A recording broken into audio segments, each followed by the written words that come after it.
Hey everyone, it's Akar, and today I wanted to go over the psychology, I guess, of why I think Marvel Rivals is succeeding so much and all of the factors that are going into play of why this game is a complete recipe for success and why I think it's doing so well in its first week. So I just wanted to say my editing skills aren't the best, so this isn't going to be like a fancy video in any way. I'm just going to basically be talking about my points. I'm just going to be putting some mediocre game footage at best, mediocre at best, game footage over my words because hey look, this is me playing the game, so you can see that I'm actually playing the game and I'm really enjoying it. So I just wanted to do that. So guys, I just want to say thank you for watching the video and let's get on with what I wanted to talk about. So I wanted to go over something that's on the more niche side at first. That way, you guys can see a little bit of a different point than I feel like a lot of people have been talking about. And I feel like for this game and the way it's succeeding so well, I think one of the things that are coming into play for that is I love that it's a third person game, because when you unlock skins and when you actually get different skins, you actually get to see the skins that you're playing with rather than I'm going to be comparing a lot of things to Overwatch, by the way, because I played Overwatch a lot and these two games are extremely similar. When on Overwatch, it's a first person game. So when you're playing that, really, when you get a new skin, you don't see too much of it. You see like the hands or like a new, slightly different gun. But that's really about it for the most part. Like, yeah, if you get a play of the game or if you at the end of the game, you'll see yourself. But that's really about it when it comes to the skins.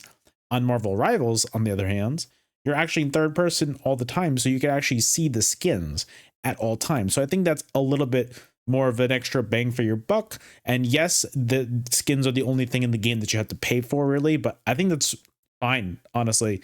On a free-to-play game, yes, they need to monetize the game in a certain way, and I think that's the best way to do it. Do it in a way that doesn't affect people's gameplay, and it's purely cosmetic.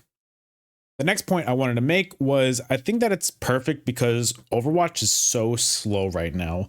And I feel like ever since the release of Overwatch 2, Overwatch has just been going downhill so much. I'm still so mad about them taking out Overwatch 1 and making it Overwatch 2 because I was a Doomfist main. And I know you guys are going to say, oh my God, a Doomfist main. But then that being said, them taking away my favorite character and making it a complete different character entirely, I'm still not happy about, and I really don't like Tank Doomfist. So I feel like Overwatch being slow and Overwatch 2 slowly just getting stale and repetitive after every single major change that they promised has flopped. I feel like after a while, everybody's kind of saying maybe Overwatch isn't what it used to be.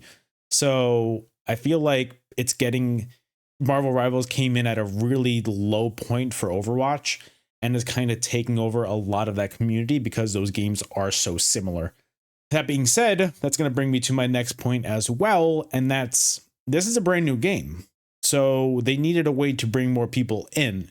And so by doing so, they brought that community of Overwatch in because it's kind of like the similar game structure, but also they have the brand of Marvel, which I think is massive. Marvel is an incredibly recognizable brand. It's incredibly mainstream. So I think that it's perfect for the current game that we have. You don't really want to really make up a brand new story or a bunch of new lore because maybe it'd be harder to get into that. But for Marvel, it is so easily accessible. Everybody knows Spider-Man. Everybody knows all these characters already. Everybody knows, dude, it's crazy. Like even the niche characters, some people are like, oh yeah, that's cool. But so what I really like about this is this game has a lot of the popular characters like Spider-Man, Hulk, Iron Man, a lot of the very popular characters like that, Captain America. You have the popular characters. Then you also have really niche characters that like the diehard fans know about. So like Jeff the Shark, for example, like I think that's the funniest thing in the world that he's in the game. And yes, he's a demon. He's a goddamn demon, but it's funny as hell that he's in the game. And I think that's great because that's going to bring me to my next point as well. And that is that there are so many different characters that they can use for future DLCs. So there is basically an endless supply. Like off the top of my head, I know this is very gracious, but let's say they come out with one character a month, right? I could name at least 12 characters off the top of my head. I can name 24 characters off the top of my head of characters that they can introduce into this game that will last us the next 2 years minimum if they were going to do one character a month. But I mean, look, that being said, one character a month is that's too much. Like that's look, they're a developer company, like they need to, they need to take their time with that. I understand that. But I'm just saying, if they came out with a character a month, we could still be on track to be having new interesting characters coming out every single month, bro. All of Fantastic Four, so that's 4 characters: Doom, Ghost Rider, Daredevil, Elektra, Blade, X-23, Deadpool. Like, bro, that's 11 characters off the rip. Also, like, characters like Franklin Richards, Carnage, like even more like deep cut ones, Dormammu. Like, there's so many characters. Ant-Man, Wasp. There are so many characters that they can do. All of the X-Men, dude. How many X-Men are there in in the universe? There are so many. That alone can last you years. So guys, there's so much room for potential with this game as far as DLCs, so that it's not going to be one of those games that's like, well, we don't know where to go from here, because all they need to do is just keep on releasing fun new characters that people know, and even niche ones every now and then, just to keep things different and just to, keep the diehard fans happy. And that's going to lead also to my next point, and that's, I'm really happy that they went with the comic book characters of these characters rather than the MCU versions of these characters, because I think that if you went with the MCU versions, a lot of the MCU versions are very different and kind of warped a little bit from the comics, but this stays true to the original source material. But also they can add skins for MCU versions of those to make it seem like, hey, look, these are the characters that I know, but it's also very similar to the ones that are from the comics. So I think that's perfect. I love the style of this game as well. Like, I think that would be so cool whenever they do new, like a new Marvel movie comes out, do a collaboration with this game, do a collaboration. I can't even speak today. Do a collaboration with Marvel Rivals. Boom, free skins. I think that is perfect. Like, that Fantastic Four movie comes out, what, next year at some point? At this point, I think it's come. I know it just finished wrapping, but like, imagine they have like a Doctor Doom skin or any kind of like Fantastic Four skins by then. Like, that's Fantastic Four skin. I'm so sorry. Sorry, I said that. Sorry, I said that like right. Well, like as I said that, I was like, oh no. And I'm gonna keep that in the video because I can't get rid of that. I'm sorry. I'm so sorry that that's in your guys' head now forever. But anyways, the next thing that I really wanted to talk about was that I'm really happy that it's free to play. I'm really happy that it's free to play. I think that's a really good model for games going forward, because it makes it so that it's accessible to basically everybody. You don't have to pay that initial $60 or whatever it is up front. All you need to do would be like, hey, gonna play this game for free. And if anybody wants to buy like skins or anything, that's the way to support the game. Skins, battle passes, stuff like that. I think that's perfect. It's a great optional system. And I really like that that's kind of the brand that they went with. I'm really happy that they're not doing anything at this point in time. Can't speak of the future, but at this point in time, they're not doing anything like locking characters behind battle passes or locking characters behind paywalls. I'm really happy that at this point in time, that is not the thing. And I think that's a really important feature that we need to kind of continue with this game.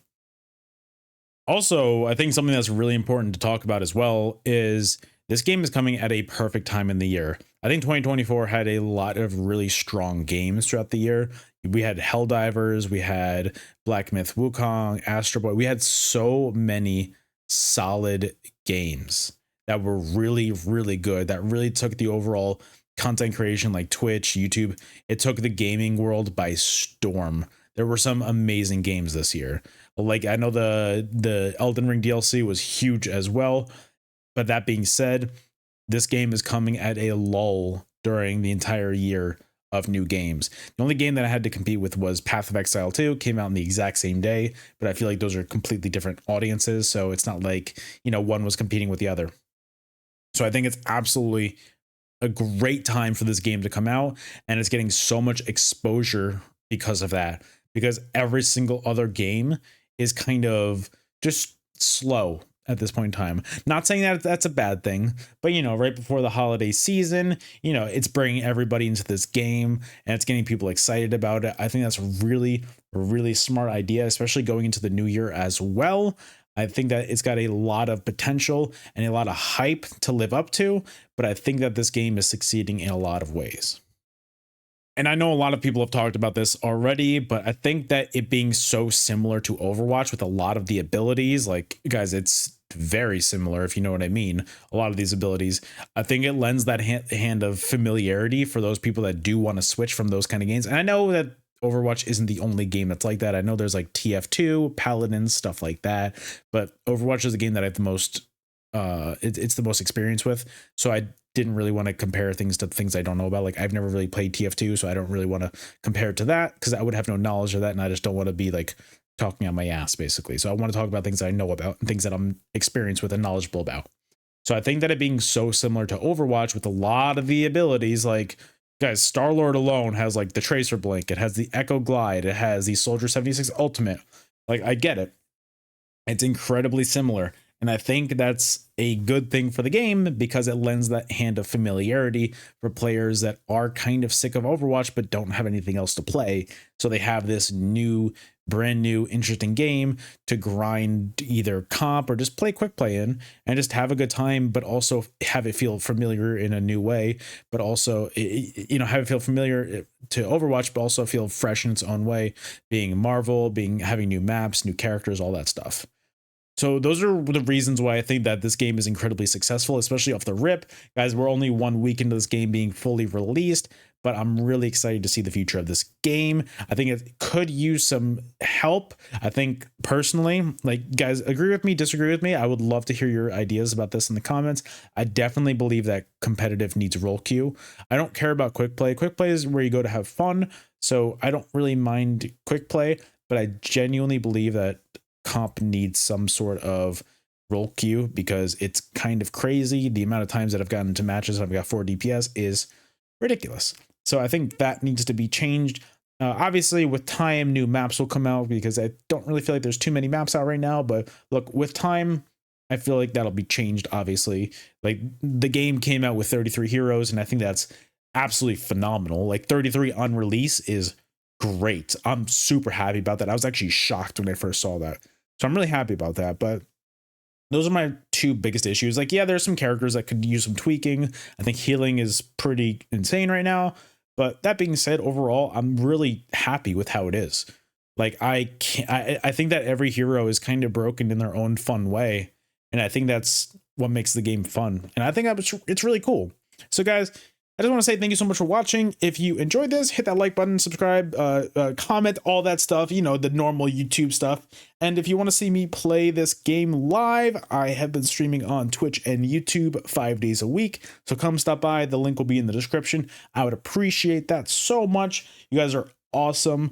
I really appreciate you guys staying to the end of the video. And now we'll see you guys on the next one. Later.